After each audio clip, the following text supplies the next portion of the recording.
আবারও বড়সড় ভাঙন। কংগ্রেসের প্রধান উপপ্রধান পঞ্চায়েত সদস্য সহ 7 জন যোগদান করলেন তৃণমূল কংগ্রেসে।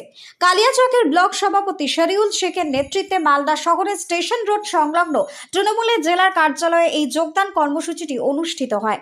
উপস্থিত ছিলেন তৃণমূলের জেলা সভাপতি তথা বিধায়ক আব্দুর রহিম বক্সি সহ কালিয়াচকের ব্লক সভাপতি শরিউল শেখ সহ কালিয়াচক 1 নম্বর ব্লকের দলীয় নেতৃত্বরা। এদিন সিলামপুর 2 নম্বর গ্রাম পঞ্চায়েতের প্রধান ফিরোজা খাতুন সহ কংগ্রেস দলের 6 জন নির্বাচিত প্রতিনিধি উপস্থিত থেকে তৃণমূলে যোগদান করেন। তার আগে সংশ্লিষ্ট পঞ্চায়েতে সিপিএম দলের আরও একজন নির্বাচিত সদস্য তৃণমূলে যোগ দেন।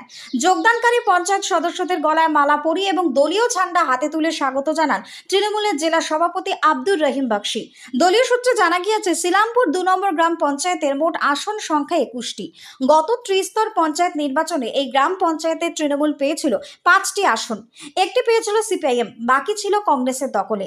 ফলে বিগত দিনের সংখ্যাগরিষ্ঠতার নিরিখে গ্রাম পঞ্চায়েতটি দখল করেছিল কংগ্রেস, কিন্তু পঞ্চায়েতের নির্বাচিত জনপ্রতিনিধি হিসেবে কোনো রকম যোগ্য মর্যাদা দেওয়া হচ্ছিল না বলে অভিযোগ দলত্যাগী কংগ্রেসের পঞ্চায়েত সদস্যদের। এরপরে মুখ্যমন্ত্রী মমতা বন্দ্যোপাধ্যায়ের উন্নয়নে সামিল হতে এদিন কংগ্রেসের দলের 6 জন পঞ্চায়েত সদস্য এবং সিপিএম এর একজন নির্বাচিত পঞ্চায়েত সদস্য মোট 7 জন তৃণমূলে যোগদান করেন। আজকে আমাদের জয়নিং সভা অনুষ্ঠিত হলো কালিয়াচক 1 নম্বর ব্লকের সিলামপুর 2 নম্বর গ্রাম পঞ্চায়েতের প্রধান ফিরোজা বিবি সহ আরো 5 জন গ্রাম পঞ্চায়েত উপপ্রধান সাহেব আছেন, আর একজন সিপিএম এর নির্বাচিত মেম্বার। টোটাল 7 জন আজকে আমাদের এখানে দলের সাথে যুক্ত হলেন। অর্থাৎ সিলামপুর পঞ্চায়েত আমাদের তৃণমূলের দখলে, আজ থেকে তৃণমূলের দখলে আসলো এবং আমাদের ওখানকার কালিয়াচক 1-এর যে ব্লক সভাপতি তৃণমূল কংগ্রেসের শরিউল ইসলাম, তার নেতৃত্বে এবং পার্টির নেতৃত্বে আজকে তারা সকলে মিলে এখানে জয়েনিং করেছেন। আমরা লক্ষ্য করছি যে বিজেপিরা এই রাজ্যকে ভেঙে দিবার একটা কুচক্রান্ত করছে। অগণতান্ত্রিক পদ্ধতিতে মানুষের মধ্যে একটা বিভেদ সৃষ্টি করার চেষ্টা করছে। তখন মমতা ব্যানার্জিকে সমর্থন করে আজকে কংগ্রেসের সেখানে গ্রাম পঞ্চায়েত ছিল, তারা সকলে মিলেই কিন্তু আজকে এখানে আমাদের দল যুক্ত হচ্ছে। কিছুদিন আগে লোকসভা নির্বাচনে যে কোনো কারণে ভেলকিবাজি দেখিয়ে কংগ্রেসরা সেখানে জিতে গেছে লোকসভাতে, কিন্তু মানুষ আমাদের সাথে আছেন। আজকের এই জয়নিং সভা তার প্রমাণ। ওই গ্রাম পঞ্চায়েতটা কাদের দখলে ছিল? কংগ্রেসের দখলে। কংগ্রেসের প্রধান আছেন ফিরোজা বিবি এবং প্রধান আছেন, মেম্বাররা আছেন।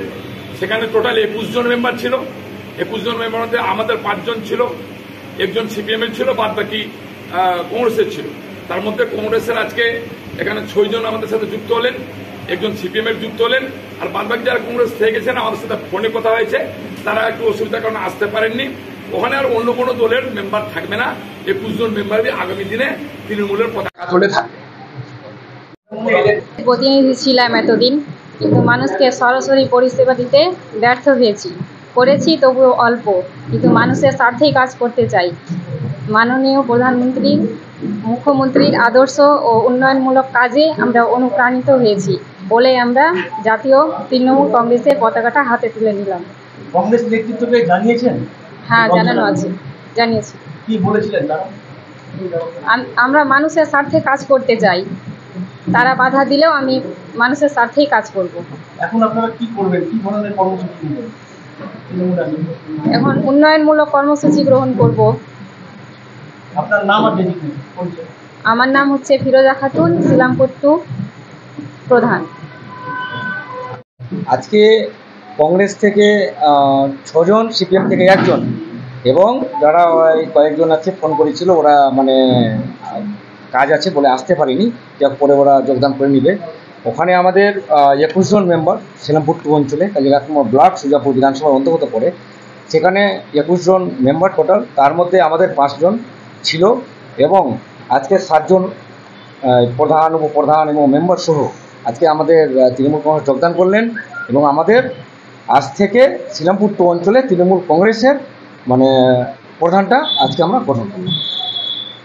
আপনার নাম? আমার নাম মোহাম্মদ শরিউল শেখ, কালিয়াচক ব্লক তৃণমূল কংগ্রেসের সভাপতি। মালদা থেকে দেবাশিস পালের রিপোর্ট, R7 বাংলা।